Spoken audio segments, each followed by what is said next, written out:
This is the Barbados Today afternoon news for Wednesday, April 26. Thank you for joining us. I am Mary Williams. The president of the Barbados Secondary Teachers Union, Mary Redman, is hoping that yesterday's meeting between the Ministry of Education and teachers of the St. George Secondary School will mark a turning point for industrial relations. The teachers put forward a number of grievances to the officials, including environmental concerns and ill discipline among students. After the talks, the educators said they felt they are finally being heard by education officials. I would hope that this is an indication of things to come. If it is, oh, we will be singing hallelujah. Okay? Yeah.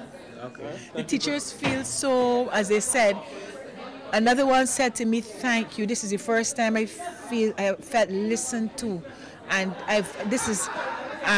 they're saying that they feel liberated. They feel as if something will come out of this. Redman says she also wants a greater appreciation for the teachers' efforts. And that is why I keep on saying that the whole anti-teacher sentiment out there and the public vilification of teachers is so unwarranted, besides being so unfair. Because by and large, teachers in this country do so much with so little. They give of themselves, they give of their time, their effort, their energy, their limited finances. Teachers work hard and go way and above to mold, not just educate, but to attempt to mold the youth of this country. Staying on the topic of education is the final countdown for Class 4 students who will be sitting the 11+ exam next month. And this morning, some of them have been getting some words of encouragement from their parliamentary representatives. MP for St. James South, Don Villinis, visited the West Terrace Primary School and advised the students to use the upcoming long weekend to make their final preparations. He also thanked the teachers for their hard work in preparing their charges for the biggest academic challenge of their lives so far.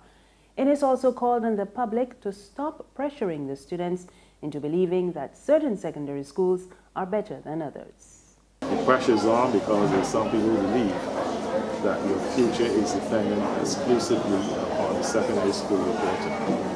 And I'd like to remind Barbadians that we must stop putting those pressures on our young children. We must start to really accept and live a life that says that each child has an opportunity to give up their best no matter the secondary school they go to. And stop this stereotype. I sit in Parliament today with 29 other MPs, and I really don't know where most of them went to school. Nor am I particularly interested. I'm more interested in the contribution that they're able to make to national development. And I think that must be used as inspiration for you young children to recognize that no matter which secondary school you go to, you must apply yourself, you must continue to respect your teachers and others around you. You must recognize that the sky is the limit. And once you give up your best and do these things, you will achieve your full potential. Businessman Ralph Bizzy Williams is adding his voice to frustrated investors who have been highly critical of the number of hurdles to be faced in doing business here. The chairman of the Williams Group of Companies raised his concerns in a letter to the editor. He complained that despite being engaged in legitimate business in Barbados for over 30 years, his company, like many others, continues to be stifled by what he calls overly burdensome regulations. In his letter, Williams shared a recent experience in trying to invest in a new finance company formed by a group of experienced finance professionals. He did not say whether he was eventually able to complete the transaction, but he made it clear that he was not pleased with being asked to complete a list of 8 regulatory requirements before the deal could be approved. There's regional and international news after this short break. Who calling? Get your yams and potatoes. Wait, my girl, how you want to see you for long? I God, how you keeping? But you don't sell the nation paper no more. But that paper ain't selling. This month now I stop selling that. Look, one time I would have make a little dollar on the Sunday sun. But when Sunday night, I still trying to get the weather there. Well, you know you can't call that the Sunday sun no more. You're going to call that Sunset News. call at no time down you stale. People complain that them ain't got nothing in it to read, and the price keep going up all the time. A woman abused me so sick the other day, telling me that she does read Barbados Today online for free. I can't take that abusing soul, so I switched to my potatoes and yams. Well, let me tell you, at pork selling, you got to raise pigs. How much for the yams? Oh, 75 cents a pound. But that's cheaper than that stale news. Give me... How much you want? a pound. Only a pound? Anyhow, these eating real good. Let me wrap them up for you. Come. The Barbados Today, news you can trust.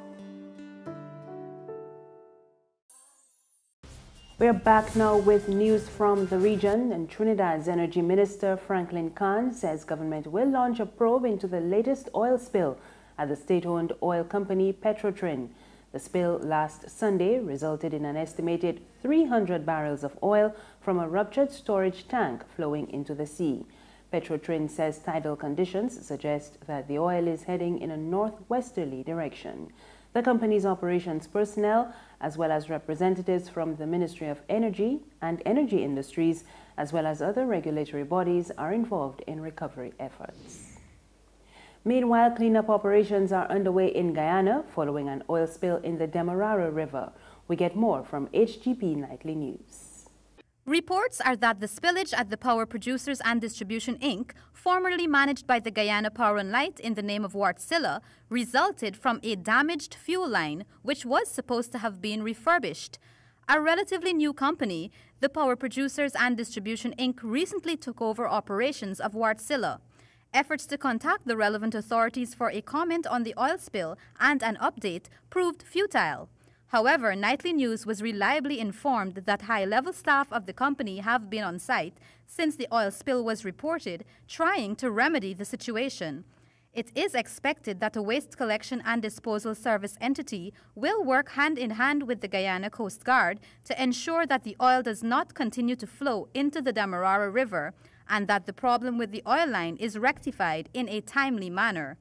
Meanwhile, a source at the company stated that investigations into the matter are ongoing. Further afield, Russia's defense minister says a U.S. missile strike on a Syrian air base earlier this month posed a threat to Russian troops, and it is forcing Moscow to take extra measures to protect them. He told a security conference that the strike was a crude violation of international law. Washington said at the time that the action was in response to what it called a deadly chemical weapons attack by Syrian government forces. U.S. officials said they had informed Russia ahead of the strikes. No Russian personnel were injured in the attack. And finally, U.S. President Donald Trump is to release a tax plan today.